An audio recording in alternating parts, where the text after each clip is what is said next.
Swap habitats and metabolic disease takes care of itself.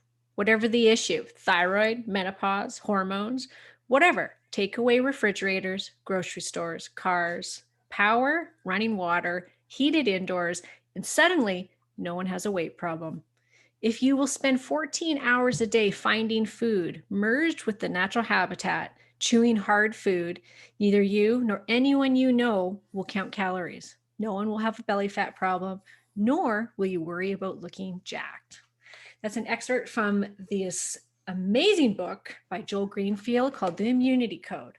Joel Greene is the creator of the VEEP Nutrition System, the world's first commercially available program based on targeting gut communities to affect health and body composition. His system has been used for some of the nation's largest employers, including major cities and hospitals, and featured on the Dr. Phil Show. Joel is also a featured author, speaker, and consultant for nutrition companies, top-tier publications, and major podcasts. Beginning with the first article on the gut biome revolution to the health and fitness community, written in 2007, he has amassed the largest known body of outcomes targeting the gut biome. He is the author of The Immunity Code, the new paradigm for real health and radical anti-aging. Joel has devoted over 50 years to the pursuit of health, nutrition, and anti-aging. He was training intervals in the 1970s, taking MCTs in the late 80s, keto in the early 90s, and targeting AMPK by 2009. At age 55, he is a 100% natural athlete and uses no ergogenic aids while working out on an average once per week and eating whatever, whenever. So This is my guest today, Joel Greene. Welcome. Thank you. Thank you, Karen. Thanks so much. Thanks for having me. It's an honor. We're always looking for like the magic bullet. And I kind of feel like, you may have it. There's magic bullets, maybe we'll call it. But this book is something that I've personally been waiting for a long time, for somebody to kind of scientifically prove what's wrong with the dieting industry and then what we can do about it. So I love the book. I'm not quite finished it. I was just telling Joel it came late, so I've been trying to read through it, and it's a dense book, so you should be reading it slowly, I think. but it's great. So welcome to the show, Joel. I'm happy to have you here. Thank you. And once again, it's an honor. Thank you so much. Yeah. So I was saying to Joel, I feel like this podcast is built for him, The Other Side of Weight Loss, because he really does take you on a journey of, hey, look at what's wrong with our dieting industry, and here's what you can do about it. This totally other side that nobody's ever talked about.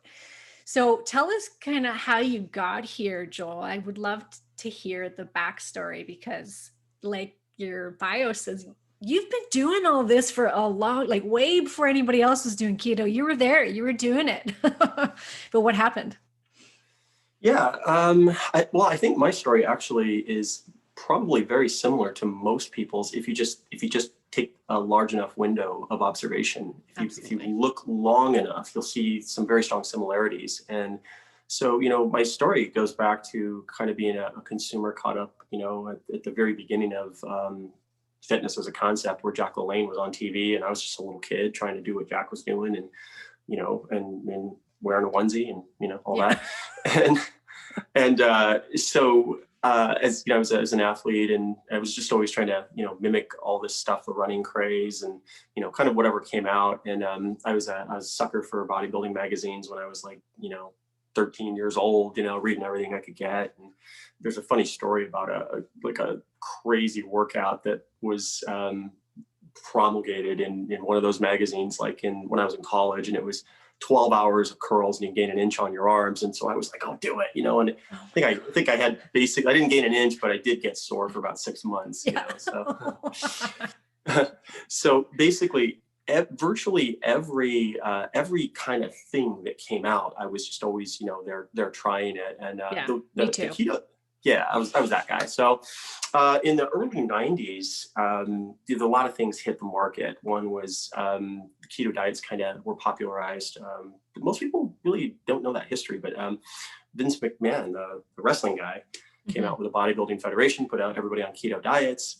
And at the same time, there was a company making an MCT product with MCTs, and the label said the fat was fat. And that that was the era of no fat. So like fat was the worst thing ever. You could never have fat. Everything said no fat on the label. And then these guys were saying these fats don't make you fat. And I was just like, that's impossible. Yeah. So, I wound up doing those things and other things like meal replacements and all that kind of in the early 90s. And the story that happened to me was really very similar to what happens to most people, which is like it worked, and it worked great for a while. Yes. And so I would have these periods of 3, 4, 5 years where I'd do something new, intermittent fasting or something, and it would work great. And I'd be lean, I'd be ripped. Everybody would be going, wow, what are you doing? What's your secret? What's your secret? And then I would get some inevitable kind of like bounce back where, particularly I remember, in the mid 90s, the intermittent fasting, it wasn't really called that. It wasn't really called time restricted feeding. I just read an article where Jeff Everson was this dude who was eating, one meal a night, 1 meal a day, all in the evening, and then just doing metrics, if he wanted to eat in between. So I kind of started doing that. And I was super, super low body fat from that, and lasted 3, 4 years. And so if you just took a snapshot of me at any time during that 3, 4 years, you just said, oh my gosh, this guy's got it figured out. But then what happened was about year 4, year 5, I was eating uncontrollably, and I just couldn't stop eating. And it was, that really changed the whole course of everything I did from that point on, because I didn't know exactly what I had done, but I did know that I had done something to my hunger hormones. And we didn't know about the long-term effects of leptin back then, and a bunch of other things we'll talk about today. So it just, what happened to me was I went on this just personal, just for my own personal self, every 3, 4 years trying something new. And the same thing would happen. And what happens to most people over time is there's this sort of illusion we get sucked into in terms of thinking that we've solved the problem because we got in shape. Yeah. And so the first takeaway for me from all those years was that getting in shape doesn't solve anything. Doesn't solve a thing. Like I've been in top shape many times I've been in top shape. It means absolutely nothing. And so that whole kind of, paradigm that arose out of like the, 80s, 90s of like, if you just get in shape and lose the weight, you've solved everything. It's just demonstrably false. Like it has absolutely nothing to do with your long-term health, your long-term weight, your long-term ability to, use your body the way that it was meant to be used. And so, and I just experienced all that kind of personally. And then for me, what happened was kind of culminated in the mid 2000s where I was running this technology company.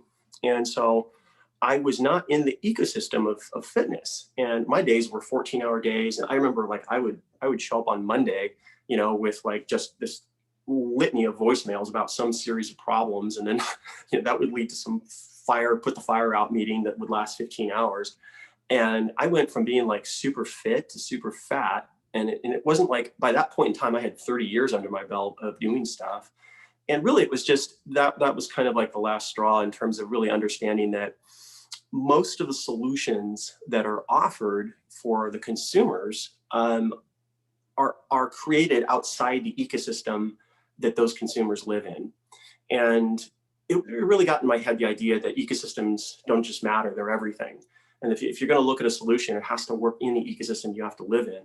And just about all the solutions that are presented to people are presented by are crafted outside that ecosystem. They're crafted inside the ecosystem of fitness, where you're getting paid to be fit, and they don't translate. Most things don't translate over time, because time becomes a problem. Yeah, so, right. Yeah, they don't translate into real world. Like you're telling the mother of 4 children who works 9 to 5 days a week, and married and running her kids around town. You're saying that the diet industry doesn't actually translate over into real life. No, both and fitness and diet are 2 completely separate industries that I didn't understand until I started doing these corporate wellness engagements, kind of like 2011, 2012. And we would pack in 1,000 people, and like we were doing big cities and stuff, and we'd get 1,000 people in a room. And prior to that, I had always sort of had this mental kind of thought process of like, why don't you just work out? I don't get it. And then I would see in these rooms just people who were overweight and for one reason or another couldn't work out. And I finally like, I get why there's a diet industry, because like that's not an option. That's not an option for most of these people, dealing with hip issues or just all kinds of problems. But yeah, and so what you see is that most of the solutions that you're presented that tell you this is going to solve the problem, they don't work in real life over time, because they have been literally created outside of that ecosystem. It's a real problem. It's a very big problem. Yeah, it's not like the story you're telling of trying all of these different diets. I mean, that was my journey, as well as I'm sure millions of others. The back and forth and never being able to hold on to it for long periods of time. I have now in the last 10 years, but still, like what you're talking about, the going up and down and not being able to stay in shape and not being able to stay on the diet. Like and you talk about this in your book, like it's just a matter of time before it fails. And for each person, it might be a little bit longer than the other person. It's like, how long can you do this for? And I'm surprised even that 3 to 4 years on one meal a day worked for as long as it did before you start to find the repercussions of that. And I see it now so much because of the keto low carb craze that's going on, where, I mean, I just talked to somebody about it just before we got on this call, which was, I've been eating, low carb carnivore. I eat one meal a day, and they don't understand why when they're trying to put carbs in, why they gain all this weight back and why they feel like garbage. And she hasn't had her period in 5 years. And I'm like, oh God, this is why we can't do this. So explain why this happens. What is this fat loss paradox that happens in these very mainstream diets that are going on right now, where they see big results in the beginning? So the hardest thing to get your arms around is that the things that are popular today are not even based on how your body actually works. They're not based on what is most true about your body. And I spend quite a bit of time on this in the book because it's very important to understand how your body works. If you're going down a path looking for an outcome and you're pursuing a course of action that's not even based on what's true about your body, then you're not going to be happy at the end of that. You might get some short-term results, and that's what a lot of people see. And there's some very interesting research that's older, probably 90s research, that was able to demonstrate that just changes in the diet, not the diet itself, but just changing the diet was able to produce great results. In other words, so you're doing one thing and then you change the diet up, and then you would see results short term. Yeah. All right. Yeah. But what's been missing really from the diet industry and from the fitness industry is really mapping things out over time. And when you map things out over time, we in this age, we just sort of look at the after picture and just think, well, that's it, that's the end of the story. But it's not the end of the story. What really is the end of the story is that most things that you look at, if this is results on an XY axis, you get this effect initially, and then long term you get this inversion of the effect. So things work fantastic short term, but then have problems in the long term. And I tell you what I see every day. I see people coming to me who were on keto diets and they switched to carnivore diets, and now they have major gut and autoimmune issues. And the reason really gets to one underlying reason that is it's kind of like the equation for gravity, so to speak. It's the truest thing you could ever say about your body, and it's that every system in the body must be balanced. It has to be. Your body works in a fine balance, and that when you look at disease, disease is just imbalance by another name. So you can look up any disease, I don't care what it is, look it up, and what you'll see is the words loss of homeostasis, which means that there's some imbalance of something going on. And so in the book, I put forth this question that I think was a good brain teaser, and it's to ask the question of yourself, like, well, okay, what's going to happen if I imbalance my diet with healthy things? Am I going to get health, or am I going to get disease? It's like a really good question. It's a very good question. Yeah. Yeah. And what you'll see is that long term, when you are taking in imbalances of anything, I don't care what it is, you're going to have issues. And it doesn't matter what it is. And that's because even healthy things, when you imbalance them, will create problems long term. And like, I use the example of water because it's easy to understand. Like, water's super healthy and you need it for life. If you imbalance water, you kill yourself. Yeah. So this brings us to a paradox, and I talked about it in the book, and I call it the fat loss paradox. And basically it's, if you stop using words, okay, like we stop using the words that we use, like we use the word ripped or jacked or lean or lost the weight, or we use all these contrivances, our body doesn't understand those words. All our body knows is that fat cells shrunk. And historically, when fat cells shrunk, the reason was you were starving. That's the only reason. Like there wasn't enough food. And so across thousands of years, our bodies have created defenses against fat cell shrinking. And they're numerous. There are a lot of them, like quite a few. And so the basic paradox is this: the act of shrinking fat cells actually hardwires in weight gain long term. And that's a head turner. And that's something to, like, we can't proceed till we get that one, because it's like, wait, what are you talking about? Yes, I'm saying that the act of shrinking fat cells promotes weight gain long term. Yeah. It's inherent in the act. It's inherent in shrinking fat cells that weight gain is inherent to that. Yeah. That changes. Sorry, just to interrupt, just to Sure. simplify this, because I want people to really get this, which is your body on the inside doesn't know that there's all this food around and plenty, that you got a refrigerator. And so eating one meal a day, for instance, which is very common right now, or fasting all the time, your body sees this as a threat, that there is not a lot of food around. And that's why when you said 3 to 4 years and then suddenly your leptin signals went haywire after eating one meal a day, a lot of people that will happen a lot sooner, because their body is perceiving that there is a famine. And this is what Joel's talking about. Yeah. So when we look at meal frequency, there's some interesting things. You can see benefits to eating, let's say one meal a day, but you can see benefits to eating multiple meals a day. Okay, they both have benefits, both of those. And when you do too much of either one, you can start to see maybe some negatives. Probably more so on the one meal a day, but there's also negatives to eating continually. Like it's really good to cease having food periodically. Yeah. And so what's happened is we sort of overpolarized now on this other side of things, which is like, starvation and fasting and all these things are great. But we've sort of left out the other pieces of the equation. And the reason you're doing these things is to get the benefits you get from mechanisms that are present when you sleep. And these mechanisms have names. And all those mechanisms that you get from fasting or just eating one meal a day, all those mechanisms are present during sleep. They're just stronger. And one of the most powerful factors that influences sleep is meal patterns. Like what I do with people that I work with is when they have issues with sleep, the first thing I do is start changing meal patterns up and introducing like a large meal earlier in the day and changing up the timing and the frequency of and the size of their meals, because it impacts sleep. How? So can you explain how? Yeah. So our bodies have two sets of clocks. They have the clocks in the organs, like your stomach. For example, if your stomach gets distended and you get full, you feel sleepy. Okay.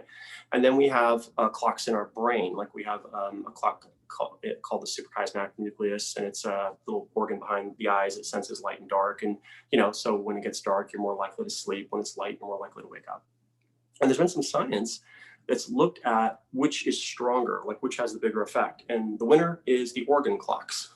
The organ clocks win, which you can prove. Just go right now after this podcast, you're done listening, go eat 5,000 calories and try and stay awake. It's easy to prove. Yeah. You'll get full and you'll want to sleep. So the clocks that govern things like stomach distension and food patterns have an incredibly powerful effect on circadian rhythms. In fact, the other way you can prove this is to, I could actually give you some food combinations that would induce hunger. You'd feel starving, and do that at bedtime. You'll wake up. You'll wake up in the middle of the night because you're hungry. Hunger wakes you up. Like, oh, I gotta eat. I gotta raid the fridge. I'm hungry. So yeah, it has to do with the organ clocks in the body and how they affect things. Yeah. Because isn't it after you eat, like if you eat after 8 o'clock, I think it is, then your melatonin doesn't come on as well, or is delayed? No, not well. So everything's much more. There's always a what, a when, and a how to everything. So production of melatonin and production of things that help us sleep. It's highly dependent on the food, the types of foods that you ate. And in fact, there's some really good research now showing that small pulses of carb-centric meals and additionally, like with things like cheese before bed, actually help you sleep better. Mm-hmm. Yeah. So Yeah, I've heard even from one doctor who specializes in adrenaline dominance. He was saying that too. He's like, even if you eat a little bit of cheese before bed, it will help to block the adrenaline from pumping on, which I thought was interesting. So yeah, very interesting. So what happened? So, you talk about this time in your book where you came through to this other side of things, where in 1 week you suddenly had this discovery and you lost a bunch of weight in 1 week by applying these certain hacks to your system. So what was that? The dreaded daisy cutter. Yeah, so this was about 2007, and there had just been some really groundbreaking research published in 2006 by Dr. Jeffrey Gordon about the gut biome and how that, kind of kicked off the gut biome revolution. And so I was in kind of like mid-process of losing all the fat that I had gained during my tech years, and I was like 229. And I put together basically like kind of like foods that were very bifidocentric in nature. They would feed bifidobacteria. And long story short, I was eating 3 meals a day, huge, gigantic meals, and didn't work out, had no energy to work out, which if you try it, everybody will tell you, yeah, you're right, you have no energy. And I went from 229 to 212 in 7 days, and I had it measured. I went to here in Newport Beach. There's one of those dunk immersion kind of body fat testing things. I went there and I was like 6.7% body fat, and this was at 43. And it was just purely, wasn't just food. It was really like a kind of like a Rosetta Stone moment for me, where I really kind of understood, wow, it's a lot of other things, and it all has to do with the gut bacteria. It all has to do with altering caloric harvest from foods and different things that bacteria do. There are very specific proteins that certain types of bacteria potentiate that inhibit fat storage and increase lipolysis. And so I kind of touched on all those things, and that, and your poop doesn't smell at the end of it. So it was, it's kind of it was bonus. An interesting, yes. My shit don't stink. Literally. It's horse poop. It's green and it doesn't smell. It's strange, very strange. So. And this was by increasing the bifidobacterium in the gut. Yeah, and so in 2009, there was some research that came out that kind of like rubber stamped all of that. It was a really interesting study called Human Gut Communities Are Rapidly Influenced by Cruciferous Vegetables. And it really talked about the same stuff, that you could rapidly alter bacteria in the gut through food inputs. And so my nutrition system was really based on all that stuff. And we didn't go commercial. That was not the direction that I went when I launched it. We went instead the corporate wellness route, which was just starting. And I just got stupid lucky the first year and got a hospital that signed on, and kind of everybody had similar experiences. These were all nurses and doctors and, people that just, a lot of like very interesting things happen when the gut gets retuned. One of the most notable is that it's not about avoiding cravings anymore, because you can steer them. It's really about when the gut is tuned, you have the right population of bacteria in the gut, you'll get nauseated when you have the things you used to want. And so that was kind of another big thing, was really learning how to steer cravings versus trying to avoid them. And that's, a lot of people struggle with cravings. They really struggle with like, it's night and I'm craving, and it's not you that's craving, it's the little guys in your gut, and they're just getting you to feed them, so when you go to sleep they can multiply. That's what's going on. Right. And what came out of that was, it's so easy to change it. It's so rapidly easy to, it's so easy and rapid that you can alter gut communities and alter cravings with it. So can anyone just say, okay, I'm going to feed my gut bacteria in the next week and I'm going to lose 10 pounds? Nothing's ever that simple, but No. it's happened. I've had it happen. I get emails and Instagram messages every day from just that, like, hey, I did your thing and I did the thing and I lost 10 pounds. Great. Wow. So yeah, it's definitely doable for sure. What I've learned, I'm sorry, go ahead. No, I was just going to say, can you walk us through then, like what, because everyone's going to be thinking, tell me what to do. You guys have to read the book, but give us the lowdown, because there is quite a few steps to it as far as how do we feed this and get that bifidobacteria back up again.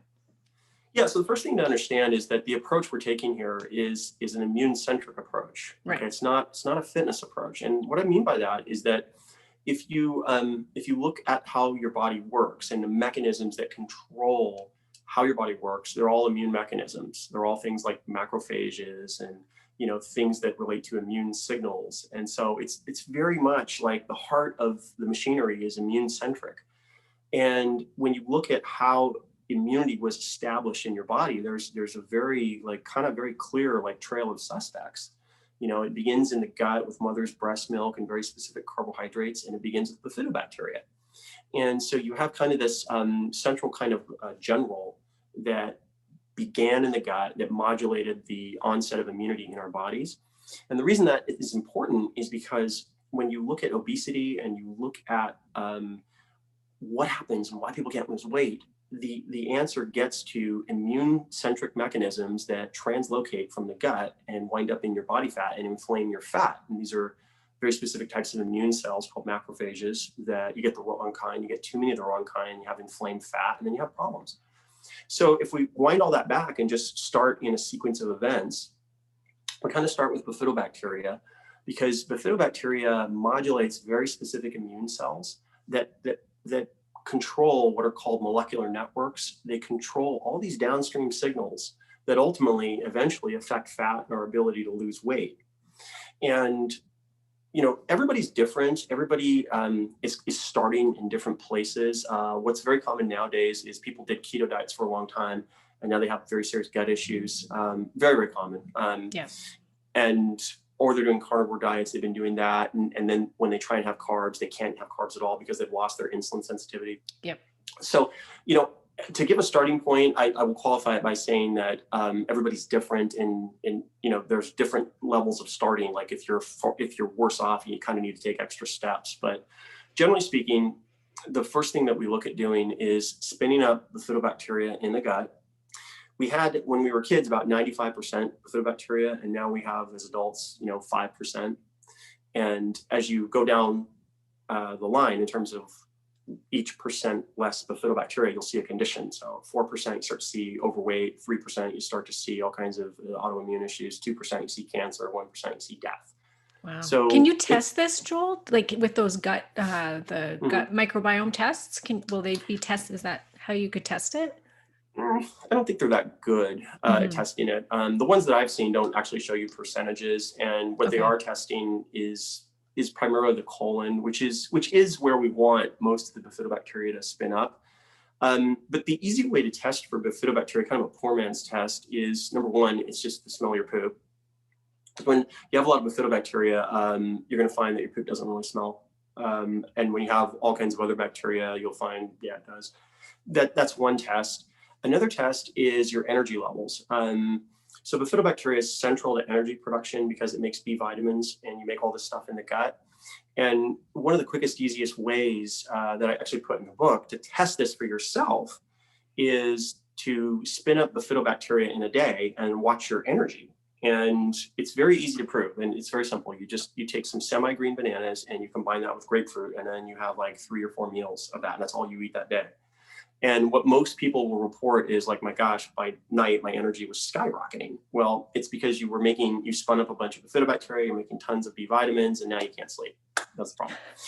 So, but also I'll qualify that with, when I say semi-green banana, you have to be careful because you want to start closer to yellow and not as close to green. And then you can, as you build up your tolerance, work closer to green. And the way you know is that it has some flavor and it has a little bit of hardness, but not too much. But when the peel's sticking to the banana, you're going to get real bad stomach cramps if you don't have bifidobacteria in the gut. So, yeah. But so generally speaking, you want to begin by spinning up bifidobacteria. And the way you do that is through very specific foods or substrates. And I like to start people off with dark fruits, and it's the phenols in those fruits, the color pigments that are food for bifidobacteria. And so there's lots of different ways to get that in. You can use dark fruits like raspberries, blackberries, blueberries. You can do apple skins. You can do even things like pomegranate juice, or anything that has dark colors to it. It's really those things that are good food for bifidobacteria. Some people don't have any, like you don't have any bifidobacteria in your gut. And so if you really have like no bifidobacteria to start with, you might see some issues. And then in that case, what I suggest typically is find a good practitioner and get them to administer some key strains of bifidobacteria as starter dough.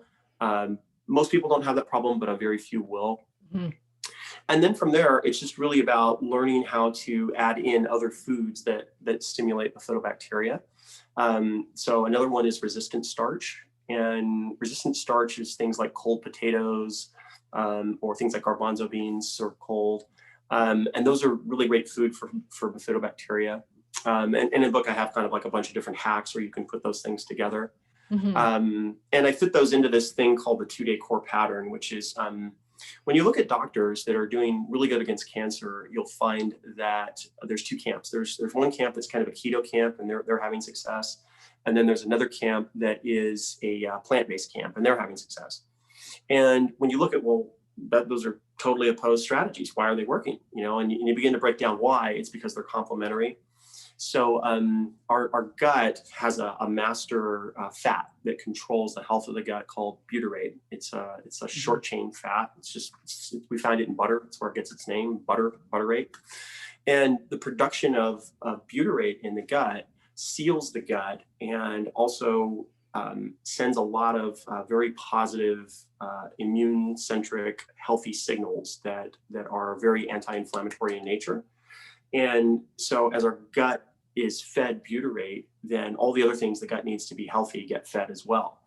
And so that's part of that 2-day pattern, where on the first day we feed butyrate and we time it. So when you're sleeping, the max production of butyrate is timed to when all of the life extending mechanisms in the body are going off. And when sleep is what keeps you young. And while you're sleeping, there's all these restorative processes that work and that are underway, and they all actually talk back and forth to our bacteria. And then coming out of that, we come into kind of a keto-like pattern that essentially takes fasting and shortens the time that you need to fast by amplifying the signals that make fasting work. And so by combining those two things, you get a really useful pattern. And then the next level of it is to make it work in the real world. So that's kind of what a lot of the, I don't know what you want to call it, the mojo of the book went into, creating a pattern that would work in the real world, that you could do on the fly, that you could do with no meal prep, that you could do with what's called ad lib eating, meaning like just eating anything, and you could still make it work. And so a lot of concepts there, but that's kind of like a 20,000 foot overview. Yeah. And yes. Like all things I say, you go like, what did he say? I gotta watch that again. Yeah, I know. Like I said, I'm going to have to reread the book, I think, a few times and just write things down and just say, okay, because you have kind of different, at the back of the book, you categorize these hacks. Like, here's your fat loss hacks. Here's your immune system hacks. Here's your fasting hacks, workout hacks. And so you can kind of pick and choose, like, okay, I'm going to try a few of these things, and you specify, you don't have to do all of these at one time, because even a couple of them are still going to enhance your health. And I think that that's important to hear. And he's got these really neat hacks for, hey, if you're going to go eat cheesecake or some other, meal that would usually make a person gain weight, that there's things that you can do to offset the effects of eating the cheesecake. Isn't that right? Yeah. This taps into an idea that really needs a lot more airtime in the general discussion. And it really is the idea that we have built this whole sort of like ethos around avoidance, around the idea that there's two words, avoid and never. You must avoid that, and you must never eat that. Avoid and never, okay? And that ethos will never work, because it has nothing to do with how humans are hardwired to eat. Humans are hardwired to eat a certain way. There's a science word for it. It's called ad libitum eating. And whenever you look at the science papers, every single paper ever written on body fat or eating or anything like that has a control group that eats ad libitum, meaning just eats the way they naturally eat, which means ad libitum just means you just eat whatever, and you eat till you're full. And all mammals, humans included, do that. And that is the innate hardwired eating behavior that we have inherited from thousands and thousands of years, and you're never going to get rid of it. So attempting to create a system that sort of like creates a list that says, okay, the things on the list are good. Now the things on the other list are bad, and people don't do it. They're not going to do it. No, they'll have seasons where they do it, but that's not what people do. So you have to allow for ad libitum eating, or it's not going to work. Mm-hmm. And so a good chunk of the book, a couple chapters at least, was devoted to the idea that rather than trying to avoid things, it's quite doable using the new science of meal sequencing and taking those things and putting them into hacks to actually mitigate the effects of eating ad libitum, and putting that into a pattern where it's built into the 2-day core pattern, so that, and I do it. I do it a lot. Like there's plenty of times I just eat whatever, but I just offset it. And once you understand, okay, well, what do I have to offset? I got to retune the gut because I just, fed the wrong kind of bacteria. I've got to do that. And then, I gain fat here, so I'm going to lose fat here. And it really gets into this idea that I think once we start kicking the can around a little bit, I think it's going to change things because just I've done this, 45 plus years. I can tell you that over time, the vast majority of people do not, restrict, and they're going to eat. They're going to have periods where they just eat whatever. And so a new idea is learning the skill set of how to offset eating whatever. That's far more valuable than trying to avoid that. Yeah.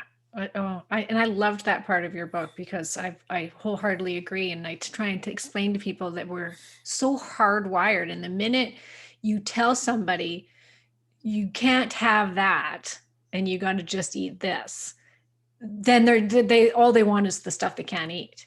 It's like we're hardwired to not be told, like we don't want to be told you can't have. I mean, we want pleasure. And as soon as we think there's going to be suffering, which is the don't eat any of these things, we feel as though we're suffering.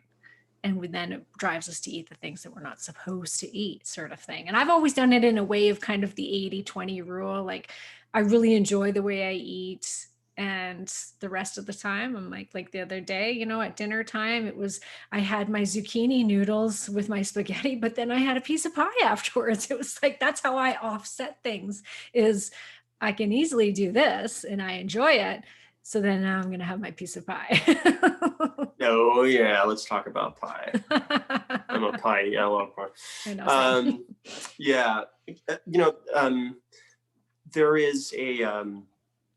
There's this sort of fallacy that is so in the real world ecosystem, when you look at what people do, one of the things that's not really talked about is the act of reducing body fat actually hypersensitizes a key part of the brain that controls food intake. And in my book, I call it the points card. And it's we've all had that experience of like eating the exact same food, but at a different time and place. And it's just amazing versus, like when you go on a long hike and then you eat, a sandwich, that same sandwich is amazing. Wow, why was that sandwich so good? Well, so there's a part of the brain in the hypothalamus that controls our reward over food. And it gets hypersensitized during weight loss, so that in effect, the points card gives you quadruple reward points for the same foods post weight loss. And again, it's a survival mechanism. It's designed to get you to survive, and all of your hardware is designed to get you to do that. So, what is essential to maintain weight long term? It is essential to learn how to feast and strategically offset that. It's essential. And I would argue you're never going to get in the real world ecosystem, you're never going to be able to maintain weight without that skill set. So it's a critical set. I think it's time to start changing the discussion away from kind of the hyper strict fitness ethos of, well, I never eat this, I never eat that, and all that. That's not what people do. It's just not what people do over time. No, because calorie counting, it amazes me with all the information out there about calorie counting and how it does not work. On a daily basis, I just returned an email this morning. A new member was asking me, well, how many calories should I be eating? Well, how many carbs should I be eating? And I'm like, I'm not going to tell you that.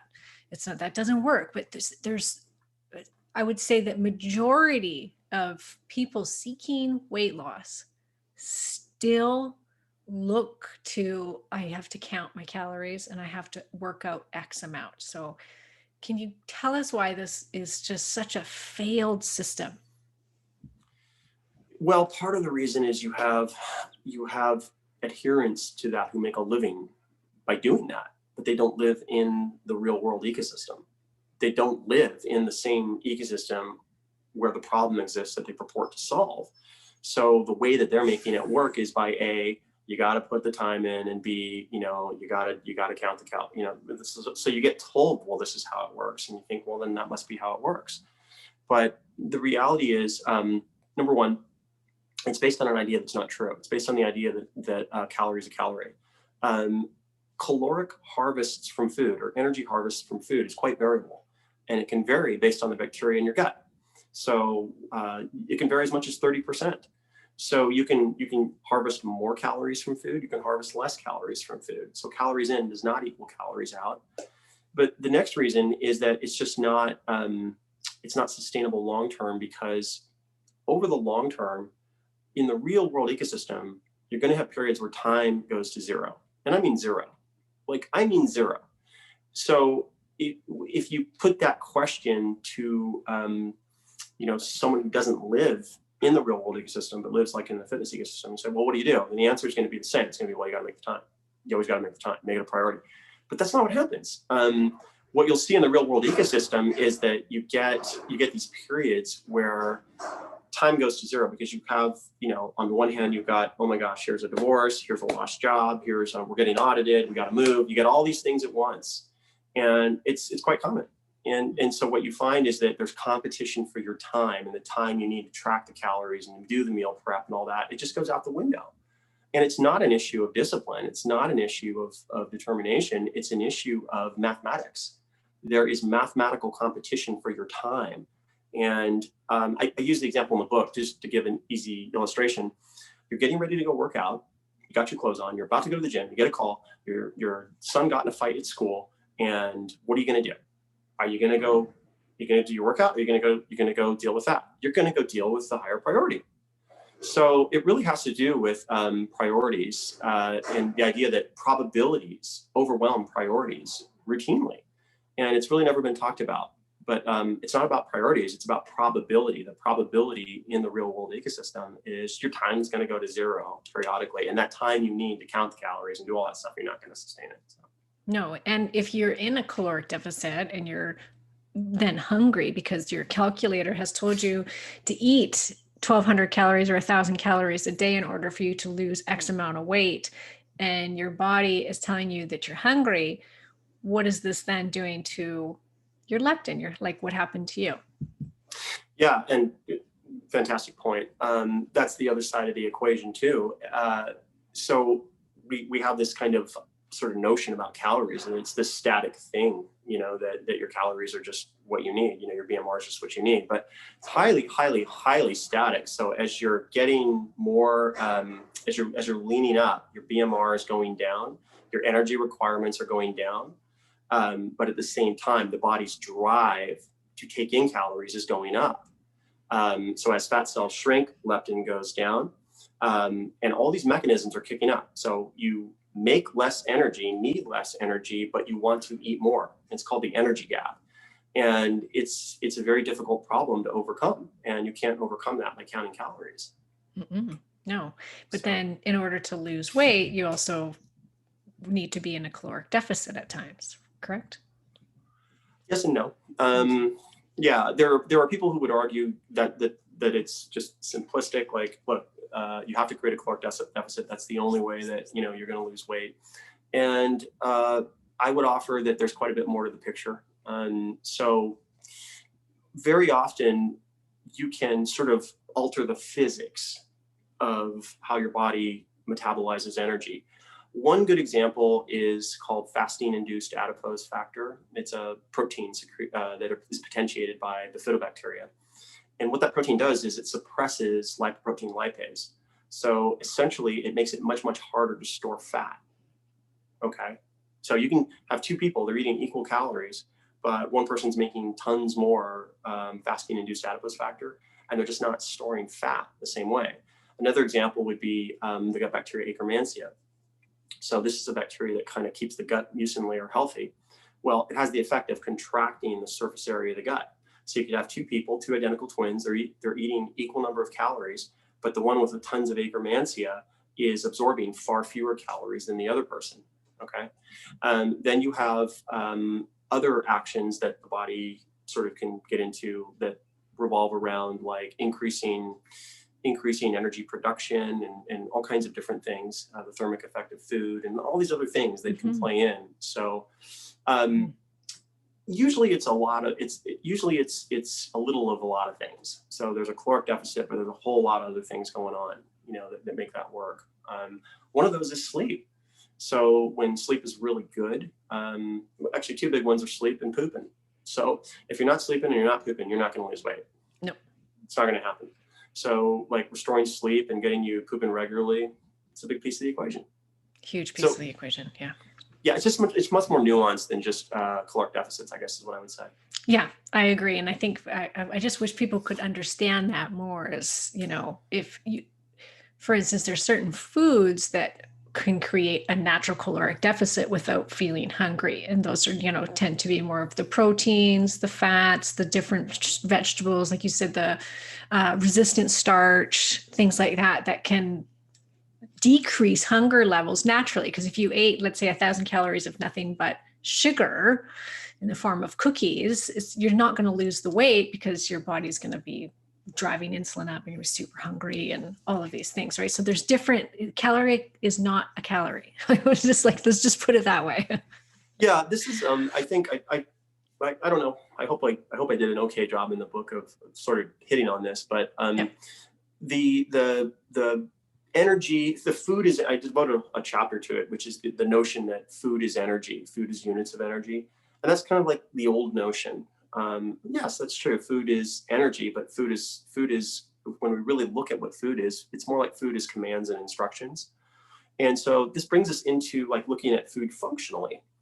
And when we look at food functionally, it brings us into this whole new universe of like, specific foods at a certain time and in a certain way, the what, the when, and the how can have unique effects. So here's an example. There's really good research that shows barley cereal at night improves insulin sensitivity in the morning. So barley cereal at night, and then if you want to have pancakes in the morning, you got a far better chance of not storing the pancakes as fat. There's other research that shows that eggs increase the sensitivity of helper hormones. They're called the incretins, glucose, GIP, and GLP-1.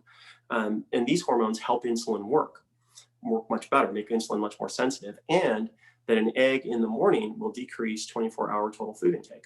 So this now gets us into a very simple food sequence. So like I could have an egg in the morning, and then at night I'll have barley cereal. And then the net of that is there's a small but measurable effect on the pancakes the following morning. My insulin sensitivity works a little bit better and I eat a little bit less. It's not a panacea. We're talking maybe a 3% improvement. We're talking a very small improvement. But once you begin to understand how that works, and then you begin to stack a series of 3 to 5% improvements, you start to get real power to affect your body. And that's kind of really a big focus of mine, is using food functionally and using meal sequencing in such a way that we're no longer talking about lifestyle now, we're talking about skills and abilities. And it becomes a skill, becomes an ability, the understanding of like, okay, so I did this at my last meal, that's going to do this, therefore I'm going to eat this now, combine this with that, and then at the following meal, that's going to have this effect, And so that's kind of, yeah. And so you've been doing this for a long time. And when you first read it, it can be kind of overwhelming. Like, well, what hacks do I do here? How do I start to implement these things?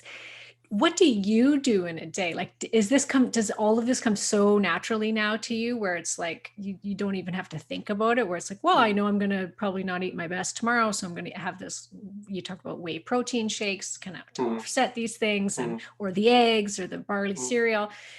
Do you do most of the hacks that you talk about? Oh yeah. For me, it's just, I honestly, it is just total freedom. It's just total freedom. That's what it is. So I have the freedom to eat anything I want, anytime I want. But then I'm always offsetting. So give you an example. Yesterday, my wife bought some cookies that I didn't intend to buy, but she bought them, and who was I to say no to eating them?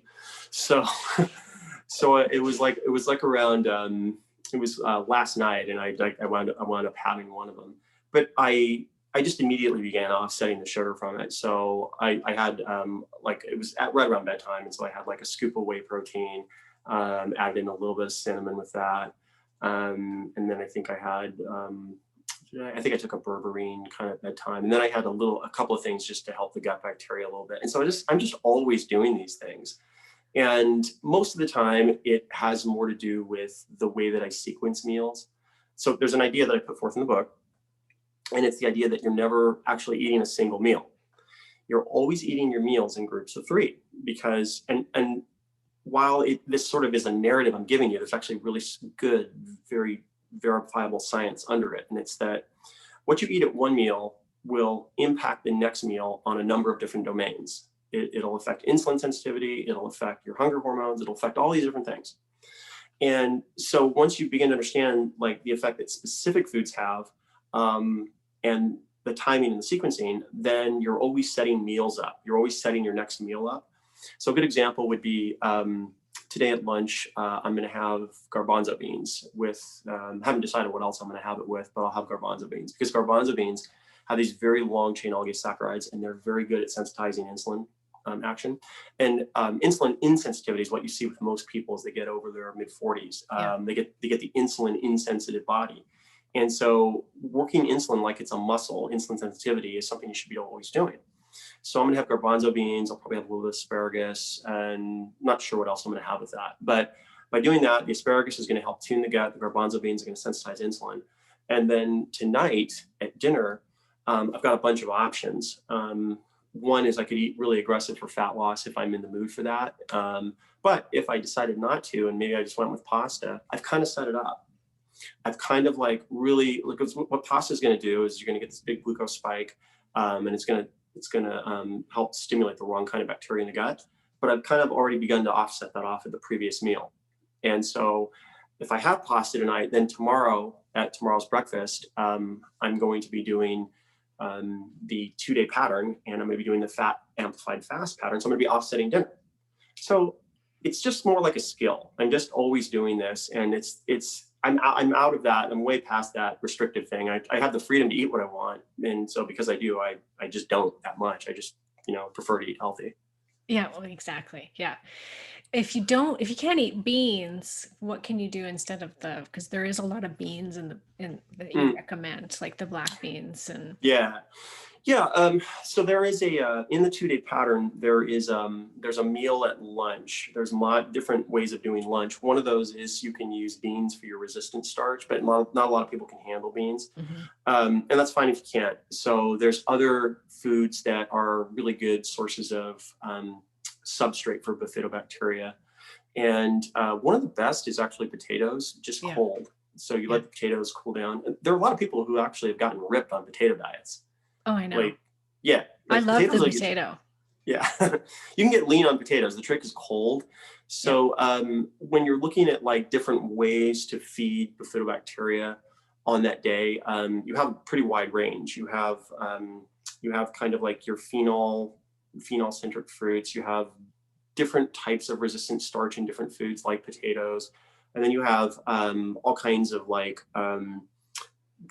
cellulose, hemicellulose, cruciferous type things. And those are, could be a lot of things. Could be asparagus, could be green beans, could be, a lot of different things. But the net of all these things, if we just take a step back, is like, oh, geez, that's really healthy. Like if you just inventory like all the things I'm talking about, it's just kind of actually really healthy. So there's a bonus, which is it's just a really healthy, varied diet. And that really is, there's no magic to that, but that's kind of like, that's what I'm selling. There is magic to it. Don't kid yourself. You've got so many little tricks in there to, like you said, to offset these things. I personally am more in the mindset of, I'd rather just eat these things on a regular basis and not have to, like, I don't do a lot of these, I don't eat the pie all the time sort of thing, right? I don't need to Mhm. offset much because I don't, like you said, like I'm prone to eating healthy. I want to eat healthy. I don't like how it makes me feel when I eat the pasta or the rice, so I just avoid it.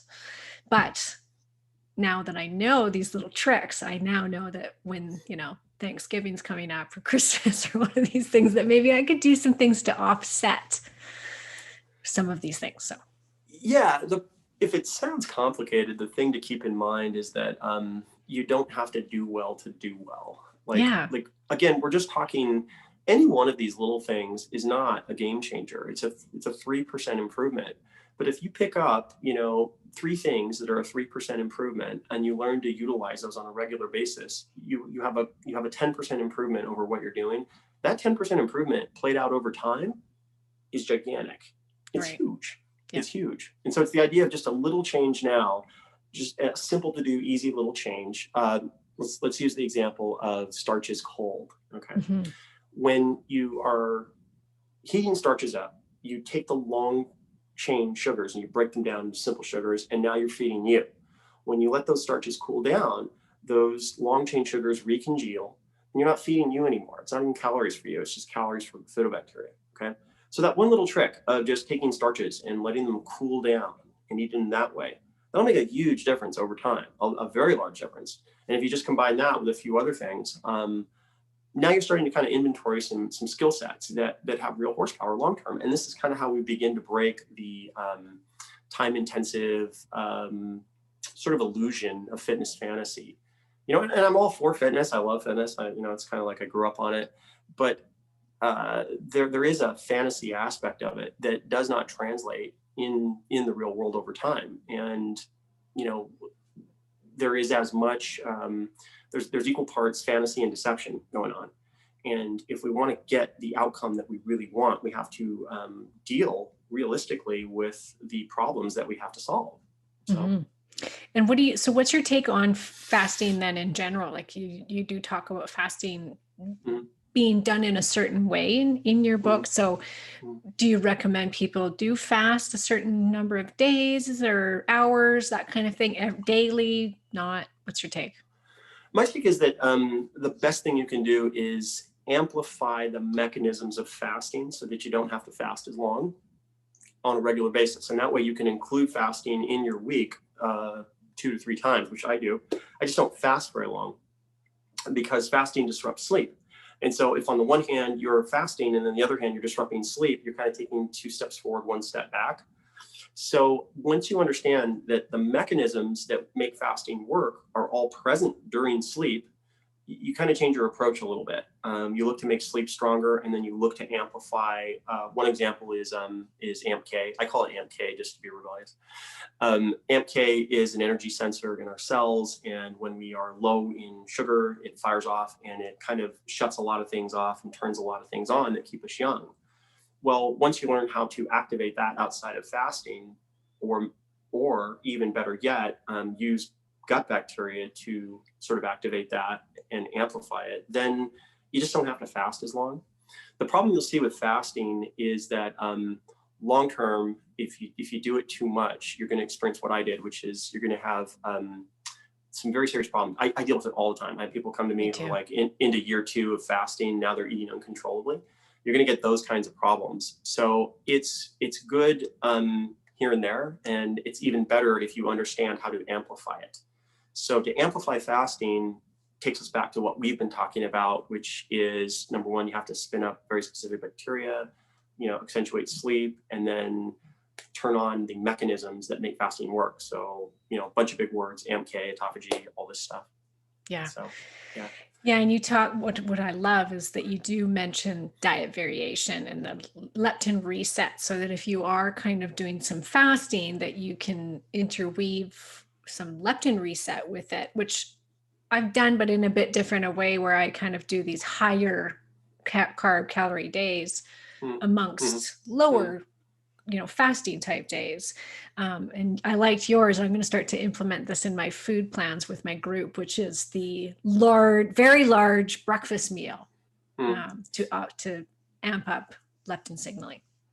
Yeah, I want to hear about yours real quick. Mhm. I'll just for the audience sake. Yeah, so there's some good research that shows during active fat loss that if you take in periodically very large breakfasts that have tons of carbs, tons of protein, that you are going to mitigate the likelihood of weight regain. And it's because one of the central mechanisms is that as your weight's coming down, leptin output is going down, and you're giving these leptin kicks kind of as it's going down, so it doesn't go down quite as far at the end of things. So that's one reason why that works. But I'm kind of curious, like on your high carb days, how those work.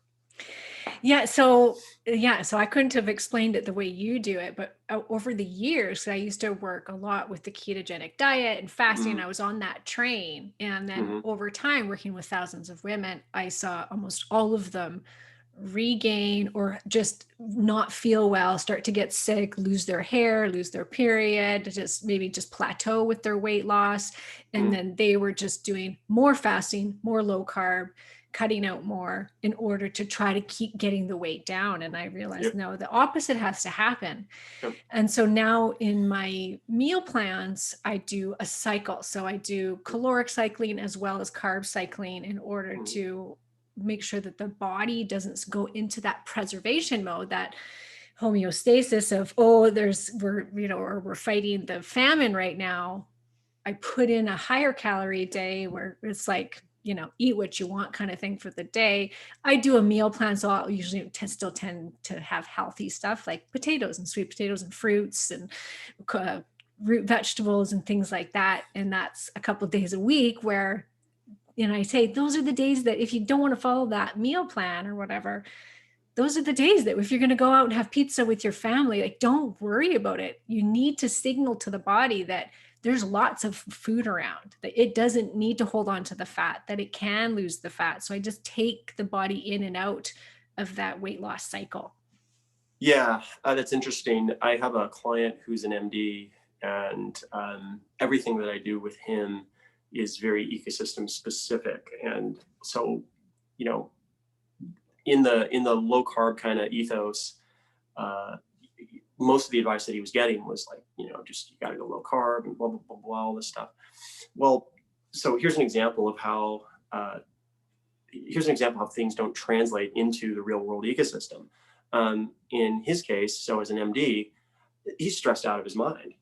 I mean, he's working 5, 6 jobs, as an MD, and like it's just the amount of work is crazy.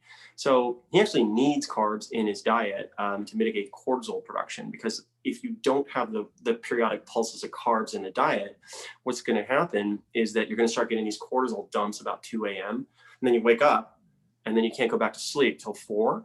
Well, that's because the cortisol dump that should have happened about 6 o'clock is not happening until 2 a.m. And so then you're getting this cortisol dump, all this adrenaline, and it wakes you up. And so to make his system work in the real world, I've got to give him these pulses of carbs, and they got to be really strategically timed, because carbs make, they stimulate the large neutral aminos, you get serotonin, you get, all these feel good hormones from it. So again, it's just an example of how, like, there's one set of practices for like an ecosystem that's fitness, and that's great, and it works great. It works for bodybuilding contests, works for photo shoots and all that. But in the real world, there's a completely different set of circumstances. Yeah, even in mine, like I always tell people, once you get more in tune with that cycle, then you can start to apply it to your female monthly hormonal cycle. And that's Yeah, what I right. now do, is I don't even think about it, because it just comes naturally to me that I can fast easier at certain times of the month than I can at other times of the month, where I need more. I can tell my body is telling me, you need more carbs right now. And that's when I'll eat a lot more of those foods, because my body's asking for it.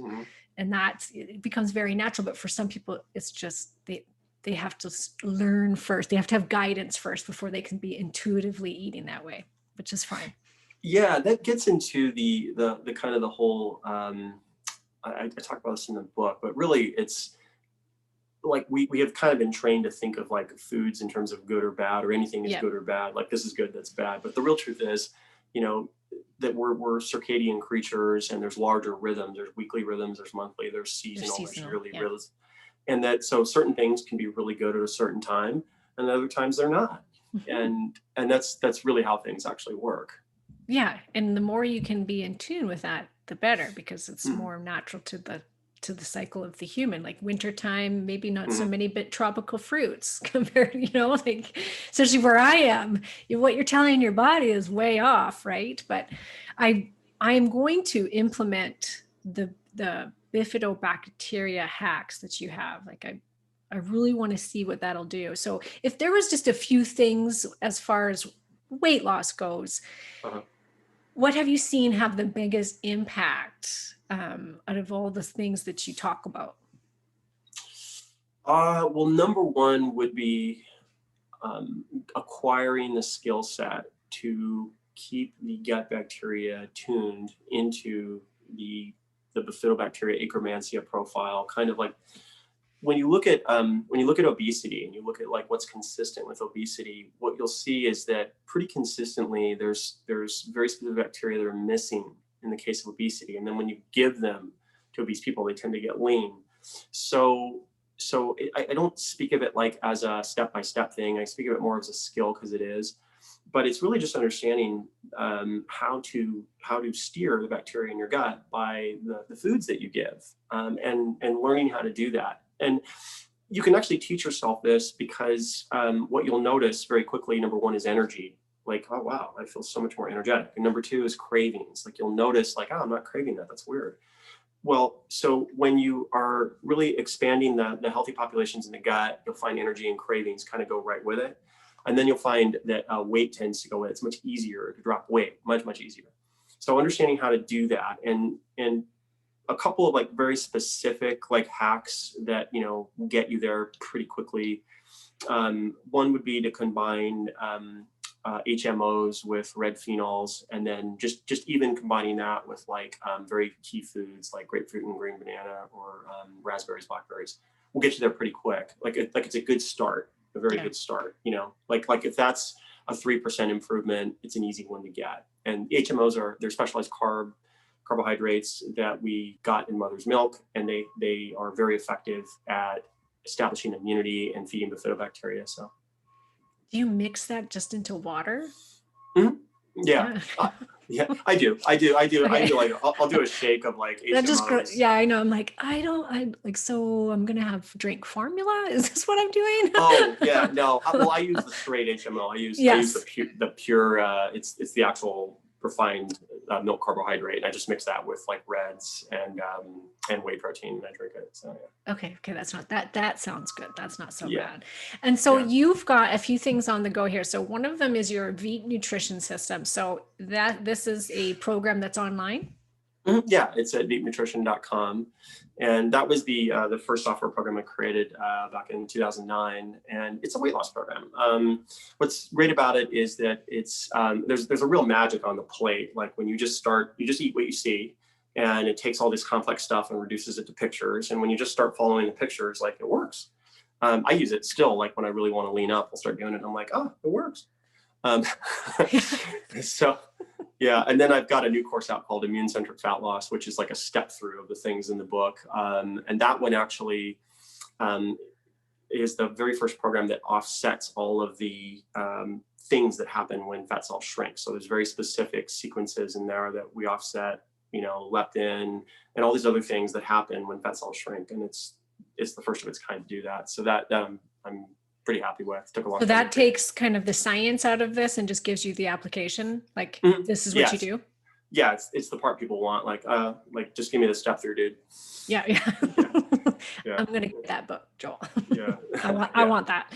But yes, okay, so great. So that book is out. I think by the time this airs, that'll be out. Correct? It's a course. It's a course. It's a digital. It's a course. It's a digital course, and it's out. Yeah. As well as the VEEP Nutrition. And so where can people find all of this? Where do we get it? VEEPnutrition.com, and then I'm on Instagram at @RealJoelGreene, and come and give me a holla. Yeah, awesome. Yeah. Okay, well, as much as I would like to pick your brain for another few hours, because you're this is right up my alley, but I will respect your time. Oh gosh, And yeah. let's just I'm going to recommend that you guys read the book. It's fascinating. I've never read a book like this, so I really appreciate all the work that you've done, Joel, and thank you so much for coming on the show. Thank you so much for having me, Karen. I really appreciate it.